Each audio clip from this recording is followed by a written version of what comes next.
Stop making these 3 mistakes with AI in your business without first listening to this entire episode. We will expose these mistakes and give you solutions to win. This is PhraSEOlogy plus AI with your hosts Philippe and Miguel Santos. As a digital marketing professional specializing in SEO for over 20 years, I've worked with companies from startups to the global Fortune 500.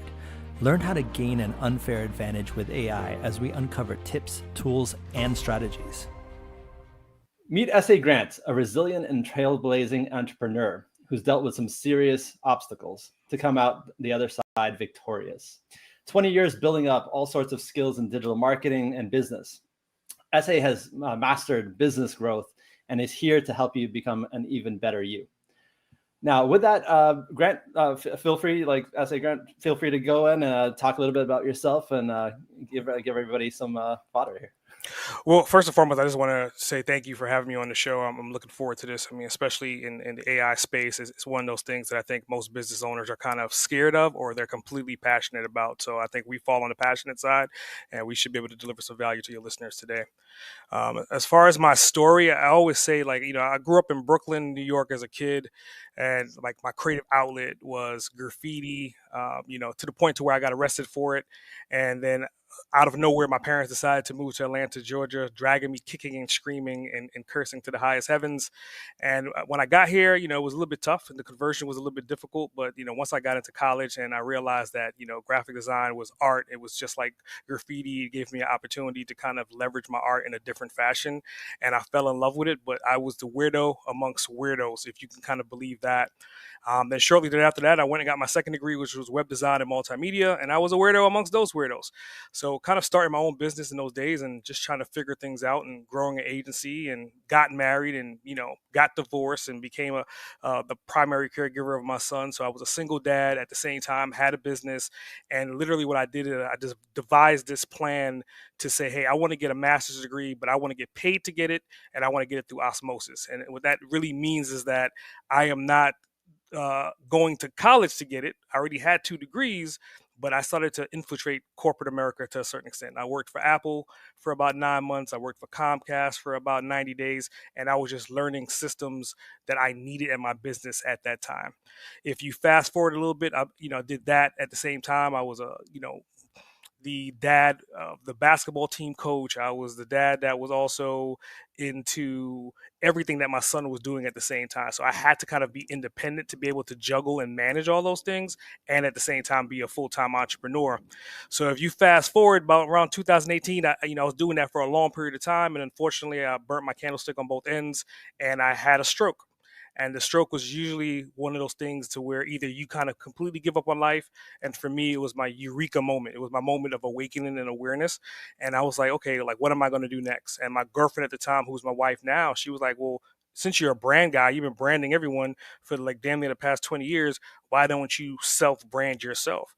So I took that into heart. It took me about 18 months to make a full recovery. Post that recovery, going into February of 2020, right at the time, a month before COVID hit, is when I decided to kind of launch a new brand, which was essentially part of my original brand. And now it's called Boss Uncaged, and the rest is essentially history. That's really amazing. And when I read this about you, I was just amazed. How did you juggle all that stuff? It's hard enough doing a couple of those things. And I saw that you also tried out different industries. You were kind of doing a bunch of stuff to get yourself really sharp in all kinds of areas. Really impressive. Yeah. And then the stroke on top of that. I don't know.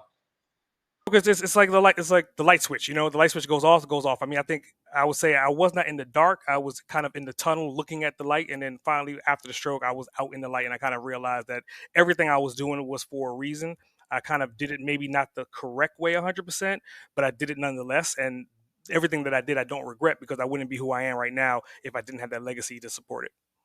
Absolutely. And I can reflect on that, all these different experiences and obstacles life throws at you definitely kicks you into a different path, always makes you better. I feel like if you overcome them, you're always going to be better. 100%.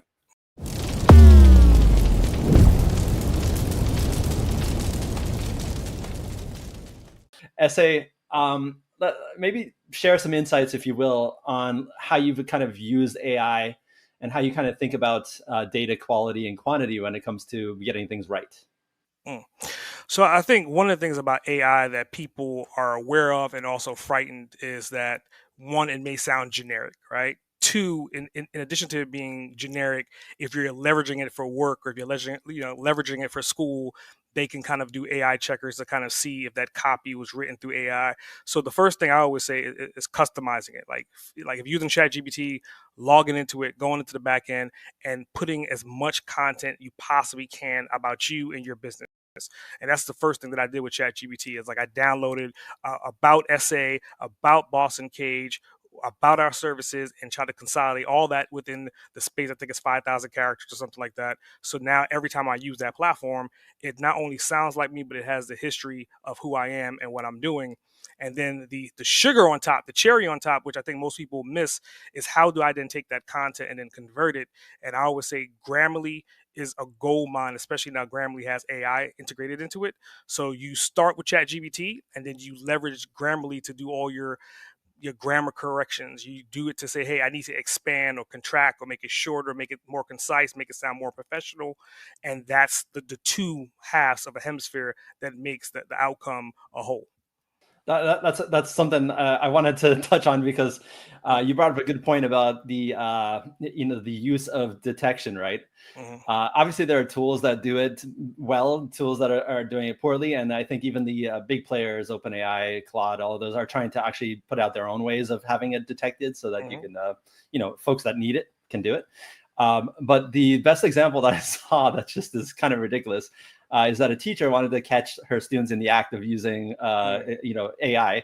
So she was inserting white text, smallest as possible, and then put in something like apples and bananas, something that would never show up in the the book report or whatever it was. And that way she could tell, she could just do a quick search and find out if it was generated through AI. So it's kind of Mm-hmm. hilarious how people are using it nowadays. Yeah, I mean, I think it's easy to just read the content, right? I mean, obviously you generate it, read through it, because again, AI is only going to create what you tell it to create. Absolutely. Yeah, it's obviously AI is also trained on specific information, Mhm. so it's going to use a lot of the same vocabulary, and you can kind of even pick it out by eyesight by looking at this content. Yeah, yeah, and I think that's why Grammarly makes it to where you can kind of take that content, have it paraphrased or expanded or contracted to where it's going to substitute based upon if I'm talking to a professional or if I'm talking to someone that is a professor in school. Grammarly can kind of dissect that and orchestrate that information for you in that direction. Yeah, that's incredible. I mean, I know that we've like seen some examples here and there, and obviously things are changing, right? But in your experience and like how you've been running with AI, have you kind of seen any specific AI technologies that have like revolutionized your marketing campaigns or worked on your like maybe improving your ROI? I think collectively, I mean, there's so many different tools out there. I mean, just starting from the AI art tools, I think it does not really matter of the tool. Like the tools are essentially all based upon the same principles of leveraging the wide web as it is and all the content reference points that AI have access to. But it really comes down to the prompt engineering. And I even recently on Facebook and on LinkedIn, I had made a post and I was like, look, if you wonder how my visuals come out to look exactly the way I want them to look on over and over again, or have like the branding or the color treatment that Boss Uncaged has, is because I've studied how to engineer the prompts. That is the first and foremost thing that people need to do. It's not just say create an image with a hat. If you tell something to create an image with a hat, that hat can be any one of the colors and it could be anything. You have to kind of be very detail oriented. And I always say, look at it as like layering a sandwich. If I say, make me a sandwich, you can make me a peanut butter and jelly sandwich. But if I say, hey, I want a sandwich with salami, I want it on this type of bread, this type of mayo, this type of mustard, and I'm articulating every aspect of that sandwich, and then I'm making it into a recipe, then step and repeat it. That's how AI, just think of it from that standpoint. And that's how you leverage it to make it do what you want it to do over and over again. And folks, definitely follow SA, because I have seen his some of his artwork through these prompts, and they're kind of incredible. So I know that even I think I'm okay at it, but that just takes it to a new level. So that's really awesome. Definitely listen to this advice. If you really put in the detail and the context, and you understand how to use prompts properly and give the Mhm. system the information and context, you can deliver some pretty cool output.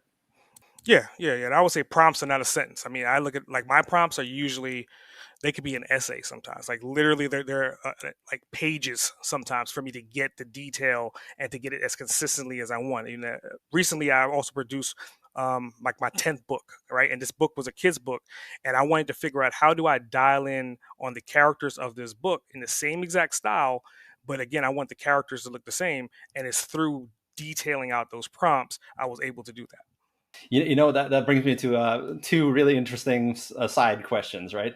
One is how do you kind of keep consistency with your characters? Hmm.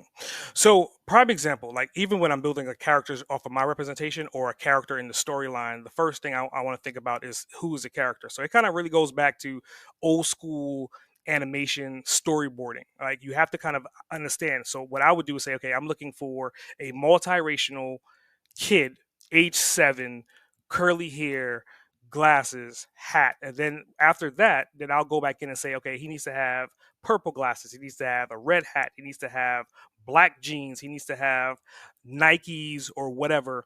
And then keep layering it in, like I said before. And then what I'll do is I'll render it through a couple times to see the consistency, to see, okay, if I look at 5 images, if I'm looking at this on page 1 versus page 20, there may be some differences, but for a user, could they really tell the difference?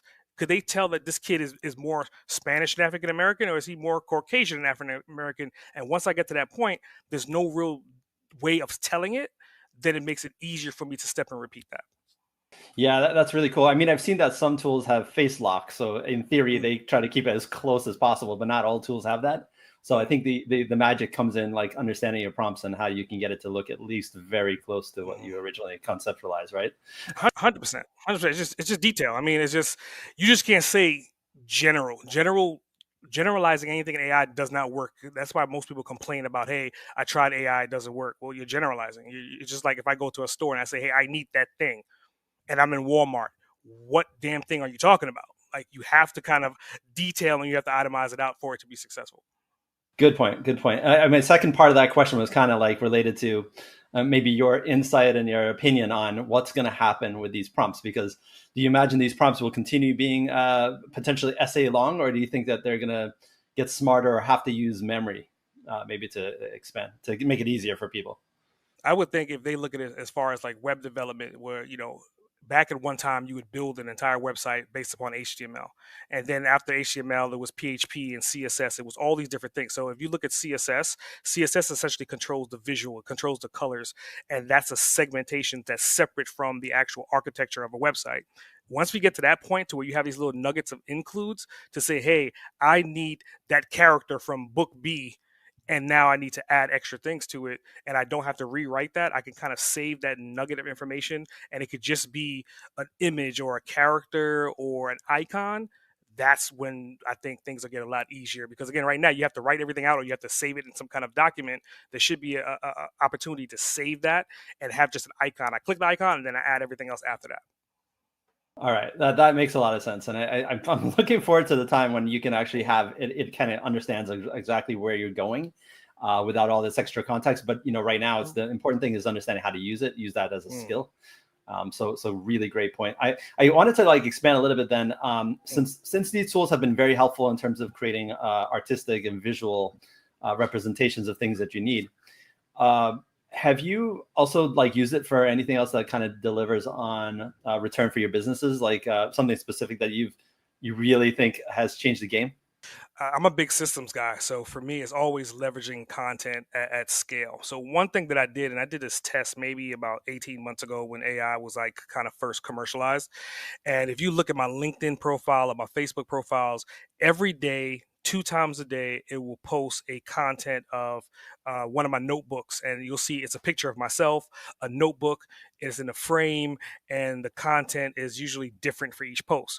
All of that content came from me grabbing the concept of NFTs, like how NFTs were created at scale. It was how people were able to create 10,000 NFTs and then leveraging the AI tool to then generate the content. So I would say, hey, here's 10,000 images that I generated based upon variables. And now I need you to be descriptive on here's 20 different inputs. I need you to talk about the book. I need you to talk about why you want the book. I need you to talk about the colors of the book. And then I would go into a database, a spreadsheet, and then leverage that spreadsheet as a CSV file, upload it to AI and say, AI, I need you to take this content and I need you to generate 100 or 300 or 10,000 variables of that content. Once you get to that level, then the content creates itself. So what I ended up doing was I created, I think it was 7 years worth of content to post 2 posts per day, every day for 7 years on autopilot. I don't know about anyone else, but I feel like, poof, mind blown, right? Because the thing is, we've always chased scale, especially being in marketing. I think it's important to like chase scale to some degree. Yes, you want it to be of the highest quality, but scale is also important. If you, the more you do, the more you, in theory, get, as long as it's consistent, right? So I love that kind of representation of using variables. I think a lot of folks may not be at that sophistication level yet, but if you learn the simple like basics about these tools, you can learn how to use the variables, and I think that's a key thing that you just mentioned right there. Yeah. I mean, I think some people, they forgot about NFTs. I mean, NFTs is like the dawn of something else. But there were so many different projects based upon creating these NFT packages of having 10,000 different variables of images. Well, again, you don't have to use that for NFT. You could use that for anything else. Why would you not use that to create content instead of trying to create content every single day when you can create years of content and then have it post on autopilot? So Absolutely. And the funny thing is, most people know about NFTs on like Ethereum, but even Bitcoin had their revolution last year with like some inscriptions and other stuff, which was very similar, and stamps. So kind of cool to see that technology, that kind of concept methodology is kind of being applied right now to AI as well, and probably has been here for a long time. It's just a matter of making it easier for people to tap into, right, using these tools. Hell yeah. I mean, I look at it as like Legos, man. It's like different types of colors, Legos, different types of shapes, and again, NFTs, AI, automation systems. They're, to me, they're just Lego pieces. How do I make different things by putting them in different sequences? Yeah, excellently, and that's well said. I was thinking a little bit more about like how entrepreneurs, because your kind of career is prolific here, right? And you're doing everything you can to make your brand stand out. You're building multiple businesses. In this case, like you're using different skills.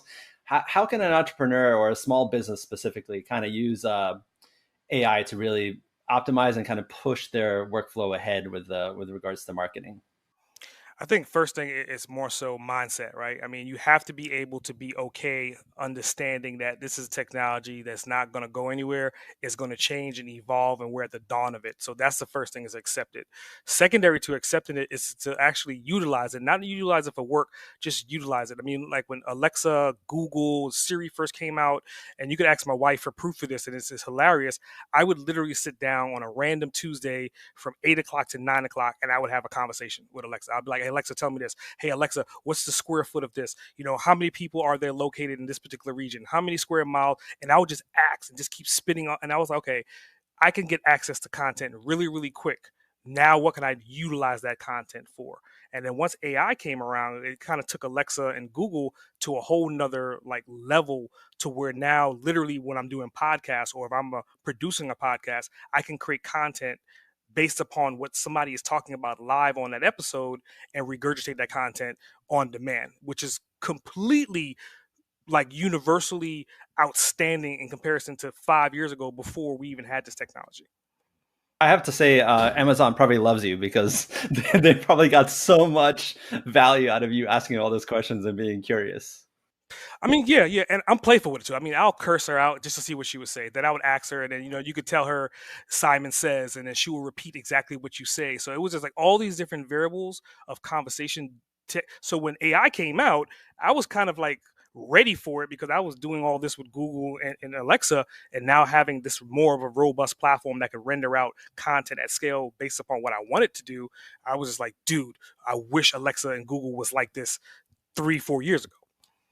It's funny that you mentioned that because, like, even though I don't consider myself a rude person, I did the same thing to the Google appliance because I was Yeah. like, just hey, what's it going to respond? How is it going to respond? Is it going to like actually be a robot, or is it going to try to be a little human? Yeah.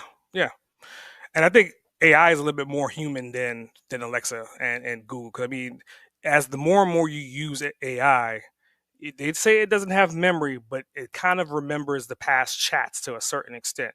And obviously, if you put that data point in it, like I'm at the point now with I'm like, hey, if I was S.A. Grant, what would he say? If this was Boss Uncaged, what would that content look like? And literally, I asked it about almost every variation. Hey, if I was S.A. Grant and he wanted to go on vacation, where do you think he would like to go on vacation? And because it knows all the information about me and all the variables, 9 out of 10 times, it'll give me a list of things that, and I'm sitting there like, damn, you know me better than I know my damn self. It's true. At least the memory's there, right? Yeah, at least the memory's there.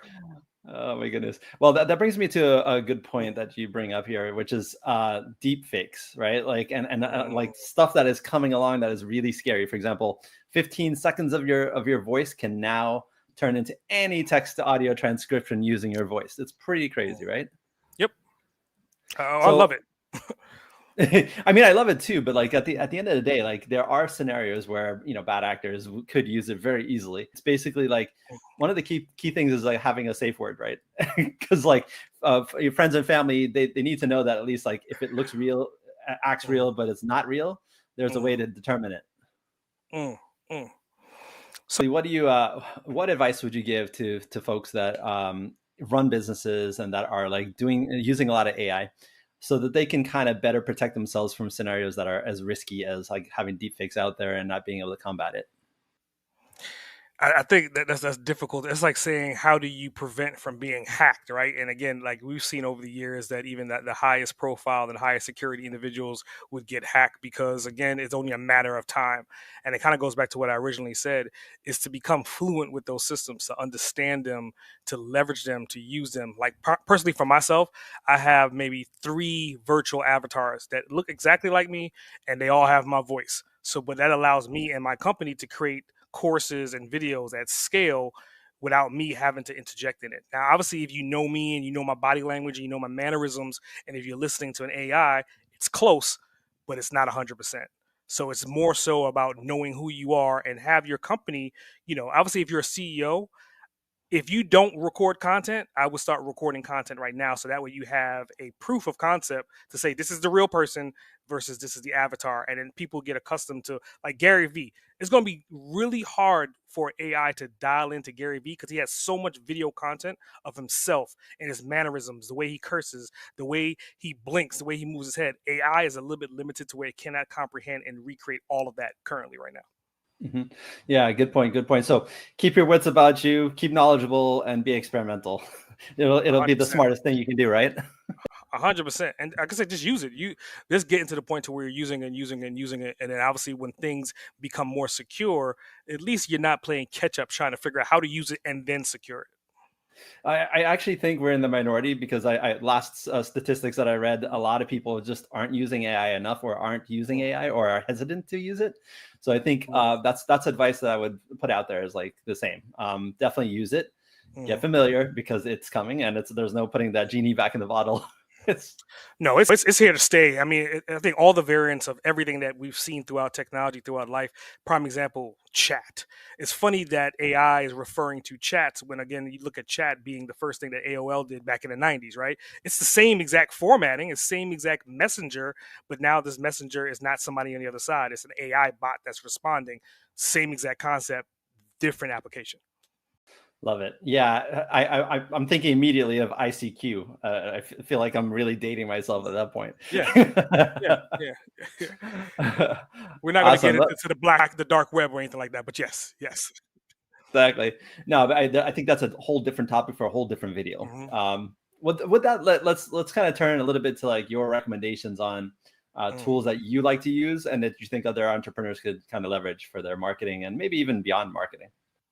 So I would think pound for pound, anyone that does any type of recording, it's facetious for me to say because I actually wanted to build this platform, but they already built it, and it's like I'm not going to compete against them.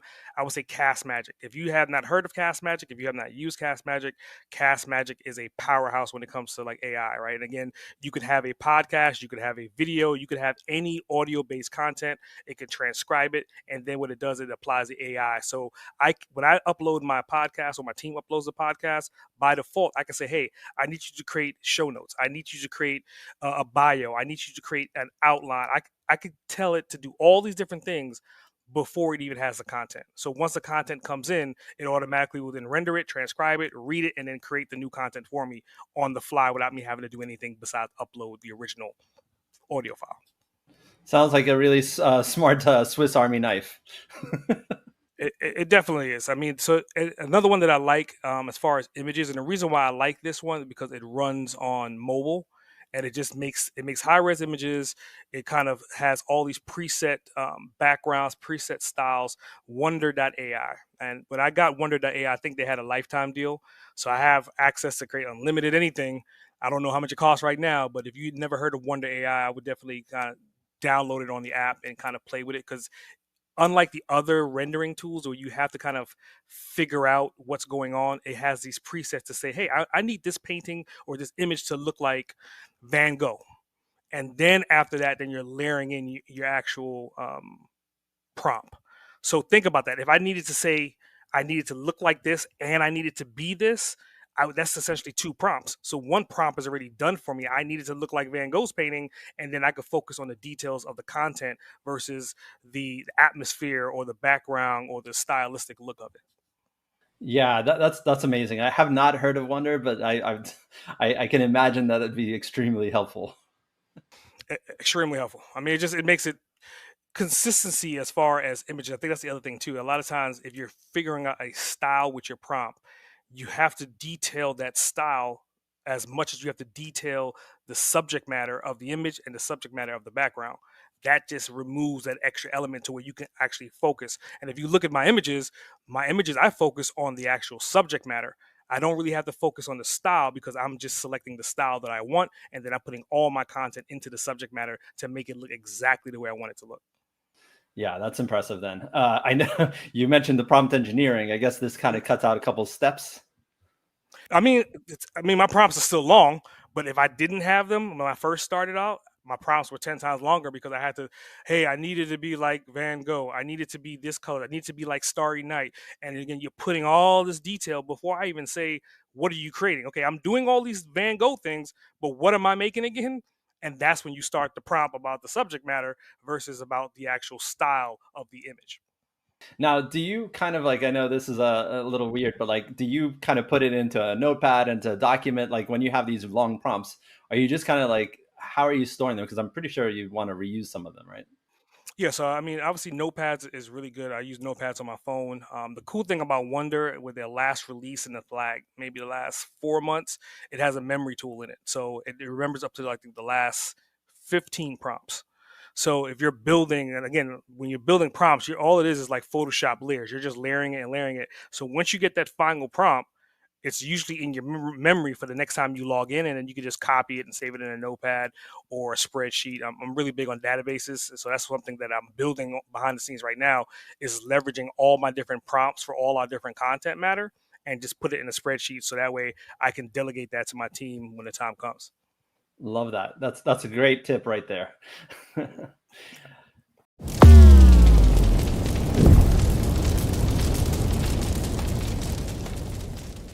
Mistake number two, right? So this is basically overlooking expertise and oversight when using AI, Mm. and kind of like I think between that and harnessing AI for business growth and strategy. So like really understanding how to not make that mistake. How do you make sure that you have expertise and oversight involved in all of your AI developments, generating, and use of tools?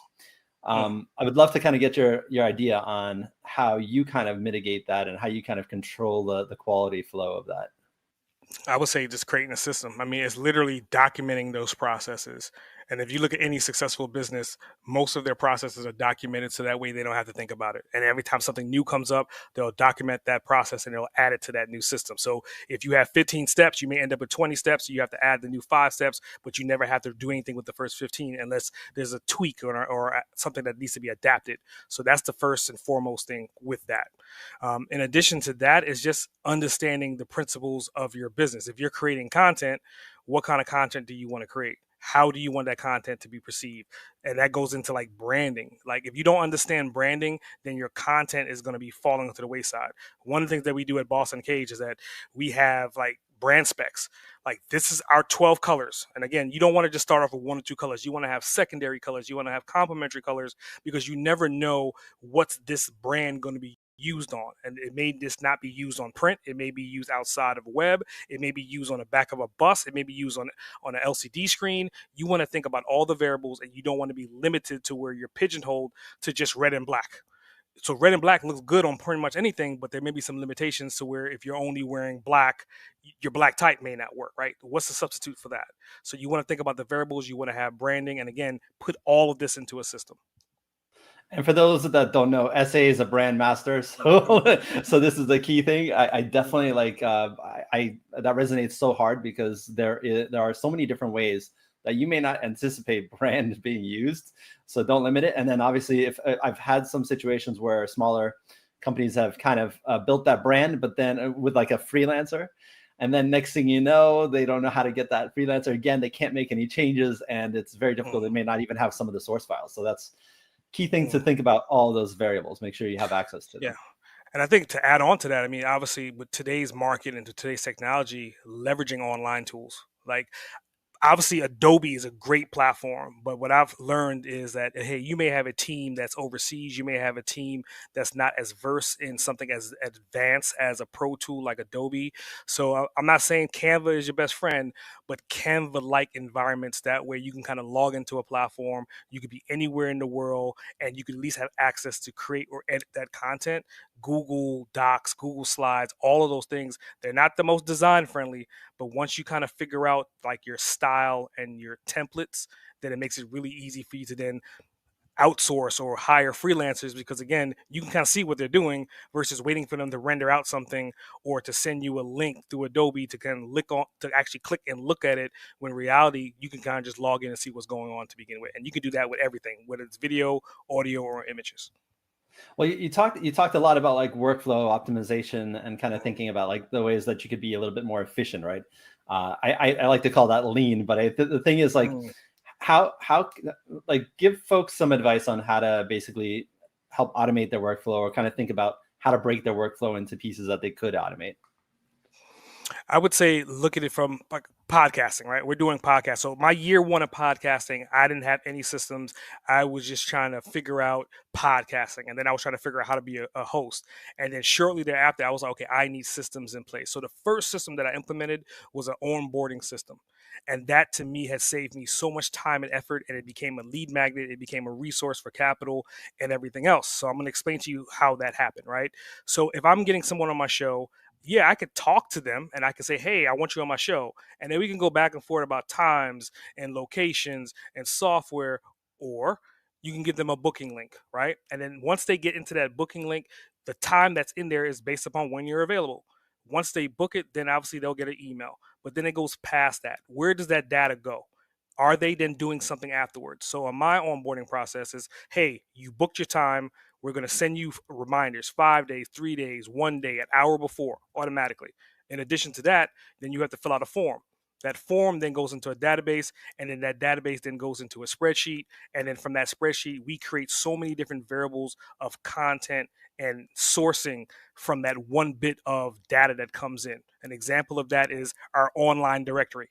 Our online directory would not have existed if we didn't have the data points of who we're interviewing, their social media platforms, and their images.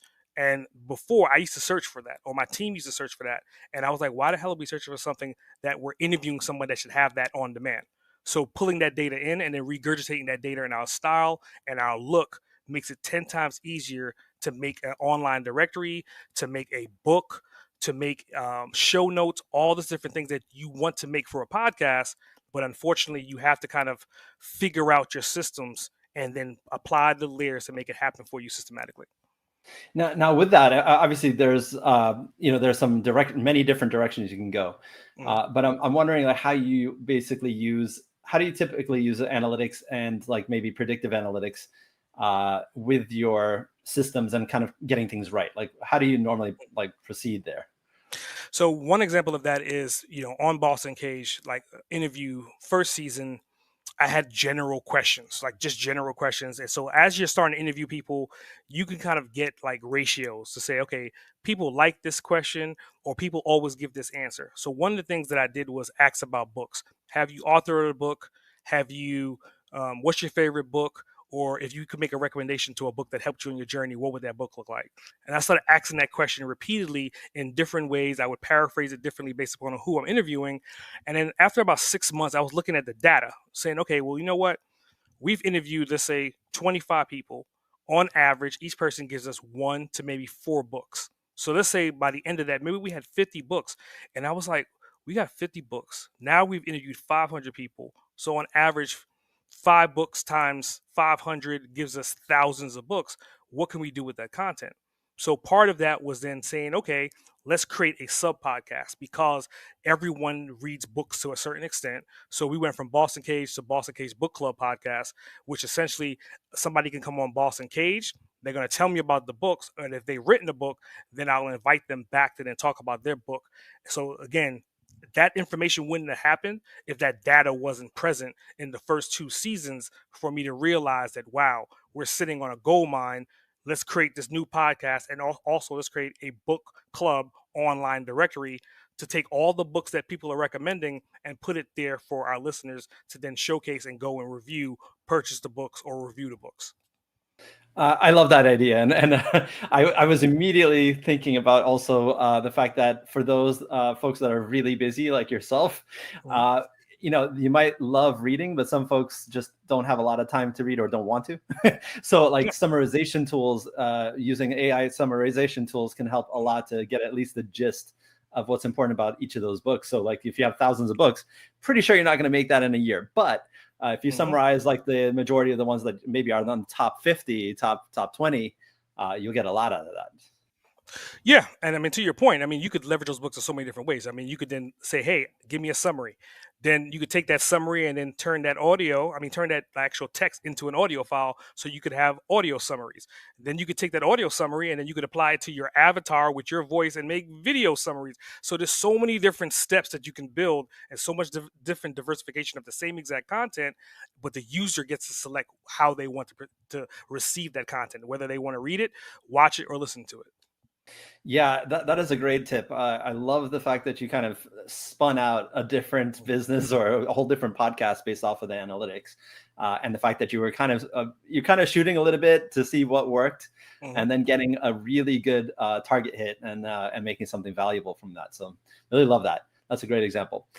Let me ask you, switching gears a little bit, what kind of practical tips do you have for entrepreneurs in terms of selecting and implementing AI tools? Because obviously you've been around the block with a lot of these tools. Maybe there are certain criteria that you think might help others understand their own mix. I would say, I mean, starting with like the baseline. Is the tool something that's user friendly to you? Because there's so many different usability cases, right? For us, maybe we're more technical. Maybe I want more options. Or if I'm not technical, I just want to be able to say, hey, I need this. And it should be able to at least render something for you. And then maybe it has tips. Maybe there's also additional education with that platform to help you understand how to use it better. So again, I would say look at it from the standpoint of how you like to be educated. Some people like to read. Some people like video. Some people like audio. Some people like real world examples. However you like to learn, find that tool that matches your learning style. And once you do that, then the comprehension of using that tool will become 10 times easier versus you trying to be a scientist when you're an artist. Love that. Love that. I think that's key. Really understanding something that works for you, right? But that's harder said than done sometimes, just because, okay, like let's say a couple hundred new tools are coming out every week. How do people navigate that? Like, what's the best way to kind of stay up to date and at least determine the tools that are going to be around for a little while? I think it's easy, right? Use a tool to find a tool, right? It almost is like saying, hey, Google, tell me about Google. It's really that simple. Hey, ChatGPT, there goes Google now in the background, but just tell ChatGPT that, hey, I need tools to do X, Y, and Z. Could you create a list? That's a simple prompt. And by default, ChatGPT is going to give you something. And then it may give you, hey, this company. Then after that, the next prompt would be, hey, do you mind creating an actual URL based list on your last chat? Again, I'm stacking the layers. Then now you have a bunch of links for these tools, and then you can kind of go back and say, oh, well, hey, I need a tool for this. Where can I find it? Or I need an international tool. I need a tool to do conversions. I need a tool to do multi-link. All these different things, again, is at your fingertips. You just have to know how to pose those questions. Yeah, really good point. I mean, have there been any really weird tools that you've come across? You got me like thinking about this now. Wow, weird tools. I'm just trying to think. You talking about like as far as like AI tools? Yeah, or maybe even general, but like AI tools more so, because I think it'd be really funny to hear if you've come across any that you thought were weird. I don't necessarily think that anything is necessarily weird. I mean, obviously, if someone put time and effort and money into it, it was for a reason. I think it's more so my ignorance until I figure out the why. Like, why did they create it? And then that once I figure out the why, then I can see the value or the value proposition of it, and then put it into like actual use, or maybe not use for me, because again, whatever reason they created it, it may not be something that we need. So I don't think anything is necessarily weird. Like I said before, I was the weirdo amongst weirdos. So my glass is essentially always half full, or it's always overflowing, and I'm always looking for the next opportunity or the next thing to dial in. So like something brand new could come out tomorrow. I may not dedicate all my time to it, but my ears is always going to be in the ground listening to see how could that be integrated into our current systems. Yeah, thanks for entertaining me. I myself have also not come across one that I thought was Mm. particularly weird, but because to your point, there's probably a market for every tool. But I was kind of noticing some of the quality on, or some of the like concepts around some of these tools that created like mini videos. I felt like they were a little wacky. Like maybe they didn't execute it just well. But to your point, maybe the prompt, maybe the way that I kind of engaged with the tool was not the best way.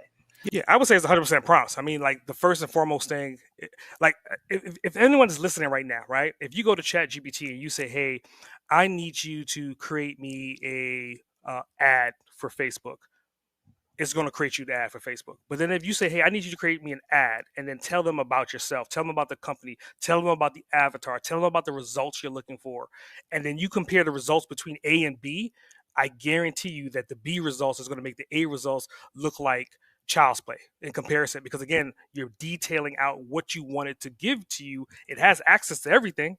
You just need to identify what it needs to do with the information that it already knows that you don't know.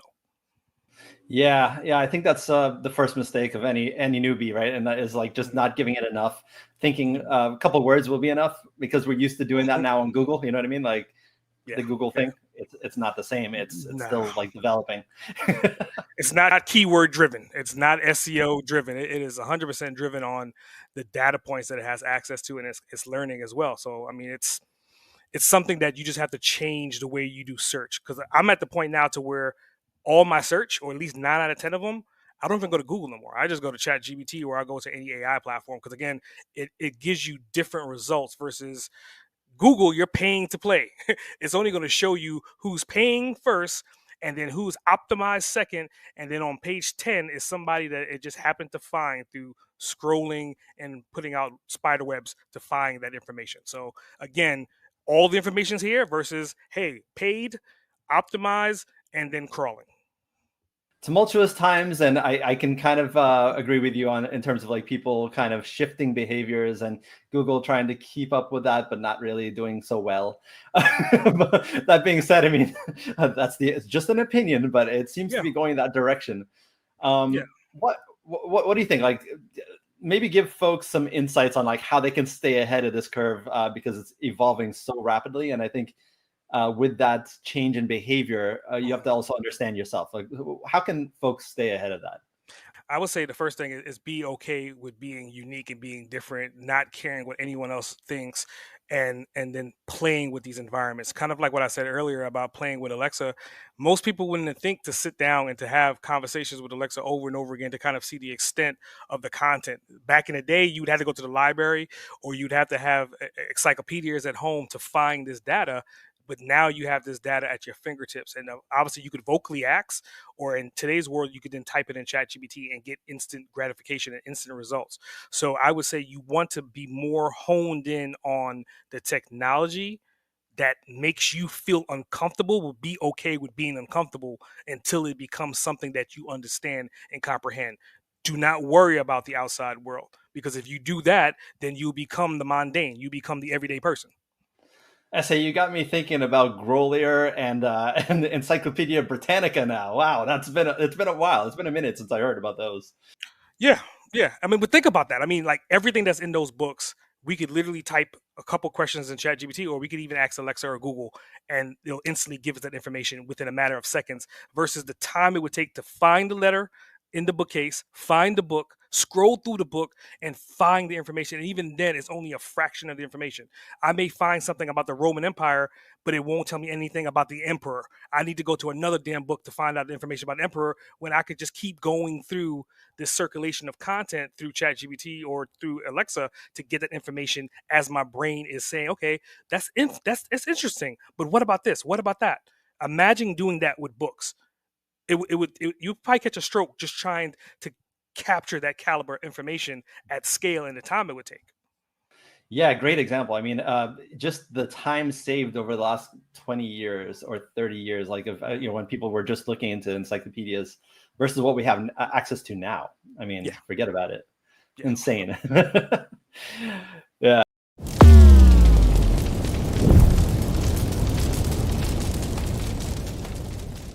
We're going to talk a little bit about mistake number 3, right? Okay. So this is neglecting ethical and regulatory considerations. Because it's the Wild Wild West a little bit right now with AI, I guess this is why I think it's important to kind of mention that, you should, whether you think that you should be a little bit more creative with your tactics and strategies, there is a mistake if you kind of overlook ethical and regulatory, because that is going to come. It's just a matter of time. And the better that we also understand the situation, what the complications or some of the considerations are, I think that's critical. So I would love to know from you, how do kind of folks stay resilient and aware and kind of get ahead of these concerns? And I can give you a real world examples because I use it all the time. It really goes back into infusing in the reality that the content that the platforms have access to, the human brain cannot comprehend the magnitude of it. So utilize that program. So an example of this: if I have a client, which I had clients before, and I wanted to write them an actual email or write them a letter, the first thing I'm going to do is obviously tell the AI to write it in a particular fashion. And what I've learned is just say, hey, write it like a attorney. Write it like this type of attorney. Write it like a trademark attorney. Because again, it has access to everything that an attorney would have to research to actually write that letter in the first place. So as long as I tell it to do it in the format of an attorney, and then I say, hey, this is the variables. This is, hey, this person forgot to pay their bill. This person is past 90 days. Here's a copy of the contract. I'll put the contract in there as well, too. So it has the reference points to the contract. And then it also thinks like an attorney. And then I say, hey, what's the best way for me to then resolve this situation? Enter. Your results are going to be there because they're coming from an attorney standpoint that has all the databases of all the laws. It's coming from your contract that has all the pinpoints of information, the contracts, the signatures, and everything.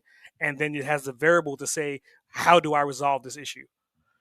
That in the past, you would have to pay a lawyer, go back and forth to figure all that out, read the contract, read the email, approve the email, when you could do all that in less than 5 minutes in today's world. So that's the way I do it. I would say use the system to help you with the system, pound for pound. Yeah, I love that. And it's not perfect, but I feel like it definitely gets you a hell of a long way down the road, right?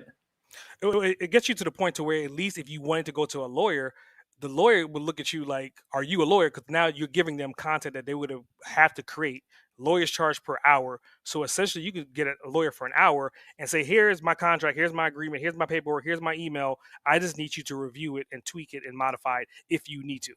Because again, everything that they have access to besides the experience is already out there in the world of ether and in the internet. So it's just a matter of stacking that information in and giving it to them. And 9 out of 10 times what lawyers do, they'll go to some like intern or somebody behind the scenes and say, hey, I need you to review this contract. I need you to pull this book. I need you to pull this information. I need you to pull this from this case and consolidate all this information and then bring it to me. That's all we're doing. We're consolidating the information and we're presenting it to the lawyer, much like the intern would.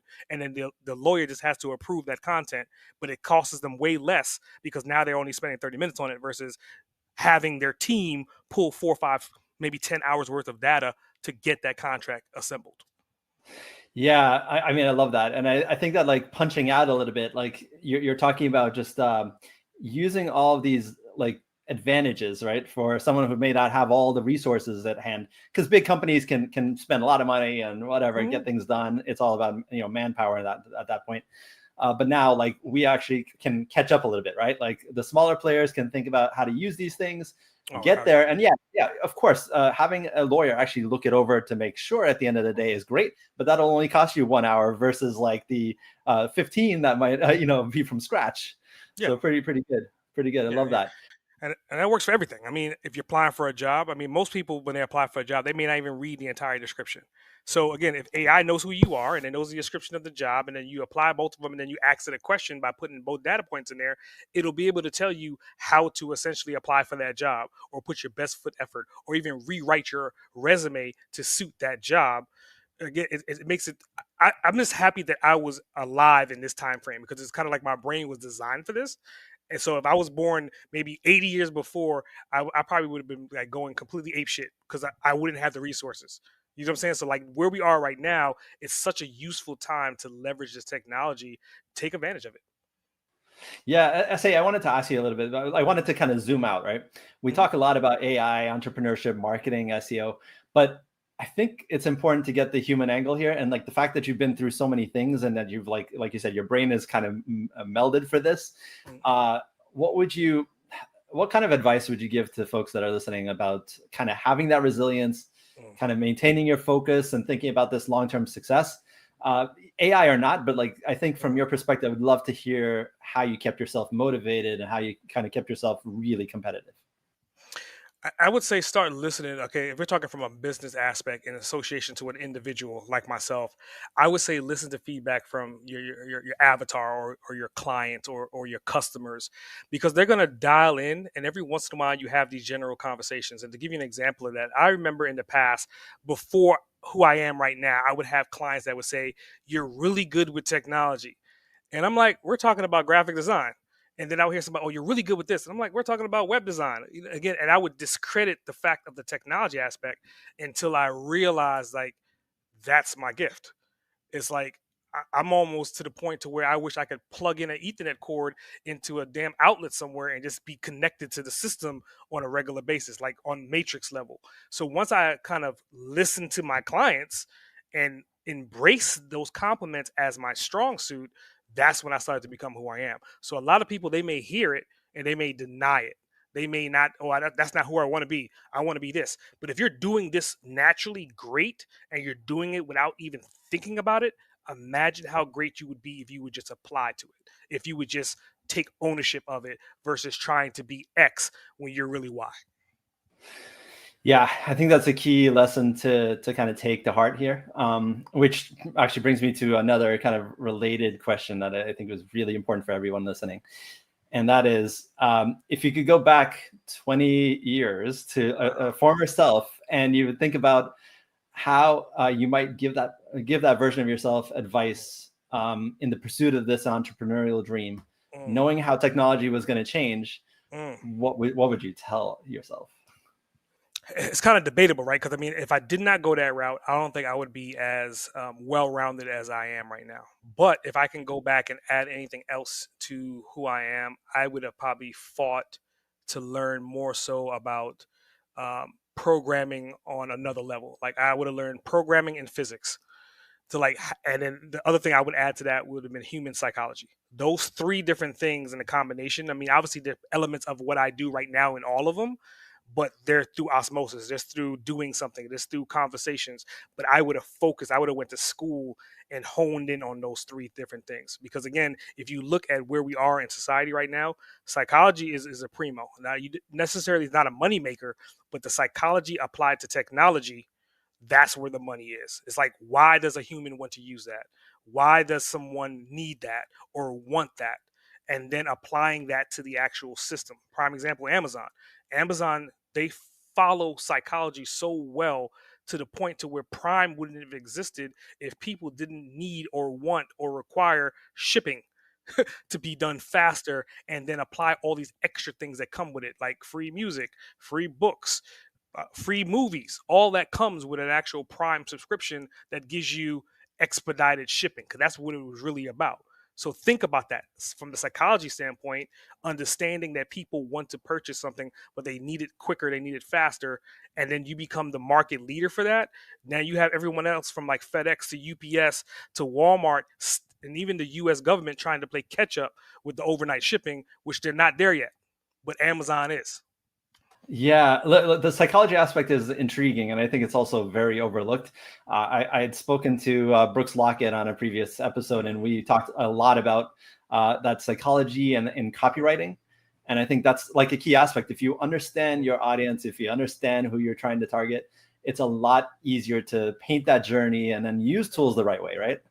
100%, 100%. So I would just say it's one of the things that maybe today you may not have to go to school for it, but at least know that there is psychology. There are different types of people. And to keep in mind, in a world of 8 billion people, it is seamlessly impossible for you to satisfy all 8 billion people. Even Beyonce and Taylor Swift, they're at the billion level and they cannot satisfy all 8 billion people. Hence why they're both equally yoked for different reasons.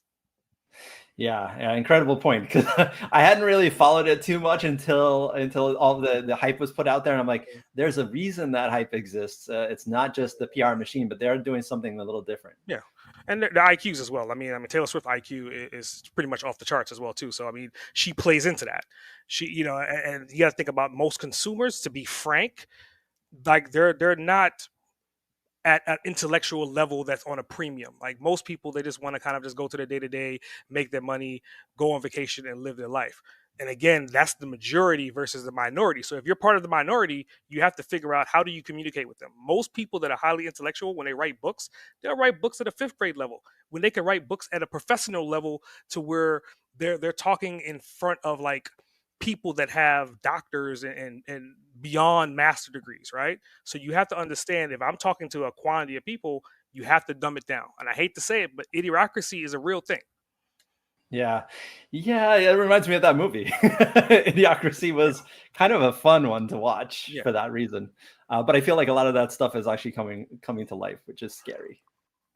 It is scary, but again, the more people we have, you got to think about it from that movie standpoint, right? I mean, people that are highly intellectual, highly intelligent, they may not have time to have kids, versus people that are not have way more time to have kids, and then that genome repeats and repeats and repeats. It's almost scientific when you look at it from that perspective, right? It's the rule of numbers. Darwin be damned. It's kind of like not how people refer to him normally, right? Yeah. His work. Yeah. Yeah. Well, let me encourage listeners to kind of unleash their own entrepreneurial potential and think about the power of AI and that resilience. But first, I kind of wanted to like push it over to you, SA, and see if there are any like resources that you would kind of put out there as really valuable for folks that are listening right now. I think this entire conversation obviously is a primo as far as resources, podcasts. Again, if you're into any subject matter, 9 out of 10 times in today's world, as of right now, there should be a podcast that should fulfill those requirements. Start there. Because again, that content could be consumed as you want to consume it, whether you're jogging down the street, whether you're taking a shower, or whether you're riding in the car. So use that to your benefit, right? And then secondary after that, after podcasts, I would say we're talking about AI. AI, you're scared of it. You have to kind of move past the fear of it and just start playing with it. Play with it in a social aspect. And I know it's going to sound crazy, almost personify it. Make it into a personality, and then have like intellectual conversations, have dumb conversations, have dumb questions, have smart questions. So again, you have an opportunity to dial into the psychology of the masses through a portal that has access to data that the masses don't even, are not even aware of. Yeah, I love that. And the interesting thing about data, right, is when you see it in numbers, you see it in a spreadsheet, it doesn't really resonate that much. But then when you see what AI can deliver based on the data that is in that same format, Mm-hmm. it just changes the way that you think just a little bit. And that's why I think people are scared, because they don't really understand it. And I think if you understand that basic premise, and listen to folks like you that are using it and understanding it and trying to get to like ahead of it, Mm-hmm. even, I think that that provides so much value to someone who is struggling with maybe grabbing onto it and using it. Mm. Yeah. I totally agree. I totally agree. I would just say for people that are getting into it, think Mhm. of AI as the greatest historian, because again, everything has been done before, and now we're kind of evolving. But prime example, like we talked about the Roman Empire in an actual encyclopedia. Mhm. Well, who came before Roman? Who came after Roman? Again, like all this information is available. Like, okay, who was the emperor? Who was the emperor of this year? Right? Like, why was he the emperor? Like what battles did he win? All this different information to dial in that would take so much time. You can kind of consume it at a faster rate to get to the actual result that you're looking for way quicker. I say amazing. I want to like kind of ask you how folks can kind of keep in touch with you and follow you, because I think that I've seen nothing but endless like value coming from Mm. your podcast and some of the like material, like articles you've been putting out there. Would just love to let you kind of take the floor and let people know how to reach you. I mean, I just keep it simple. I mean, kind of going back to brand. I want the brand that I'm building and develop to be at the point to where you should be able to type in Boston Cage in anything, and you should get some kind of result. So that means if you go to Amazon, you type in Boston Cage, you should get all of our books, right? If you go to Google, you type in Boston Cage, and if we're not dominating the first 5 pages, I'm doing something wrong on my back end. So just make it simple. Type in Boston Cage in whatever search that you use, and take it from there. Whether it's our books, whether it's our academy, whether it's our videos on YouTube, whether it's our podcast, whatever talks to you, we should have something that's out there for you. So what's your newest endeavor before we break here? Like what is the newest thing that's kind of caught your eye? So I mean, obviously, it's re-engineering some old stuff. Like right now, my team for the past 6 months, they've been rebuilding our BostonCage.com website to consolidate all of our different tentacles. So we've had maybe about 120 different subdomains for different things, directories, our academy, like landing pages. So I was like, hey, now it's time for us to consolidate it. So right now they're building out like the first 120 pages of that. We have 1,200 pages to build. So the goal would be to then release this new website that should be a monstrous SEO friendly driven content exploration of podcasts, video, our podcast network, our academy, all the different things that we built in the past 2 to 3 years. And then after that is going to be a new release of our online academy. It kind of goes back to what we were saying. Like, what would it look like to have access to 10,000 ebooks, 10,000 audiobooks, 10,000 summaries, 10,000 courses, collectively all within this environment of Boston Cage? That's the next phase that we're going. All right, all right. That's a big undertaking, I have to say. It sounds actually monumental, but yeah, thank you, say Grant. This has been an amazing discussion. I think that's just uncovered so many things for folks. Yeah, I definitely appreciate it. I appreciate you having me on the show again today. And for the listener, if I can give you one last bit of advice, it's just start taking action on the information that not only what I've delivered, but other information that you've heard on other podcasts or other Google results or other YouTube videos. It's one thing to see the content, it's one thing to be inspired by it.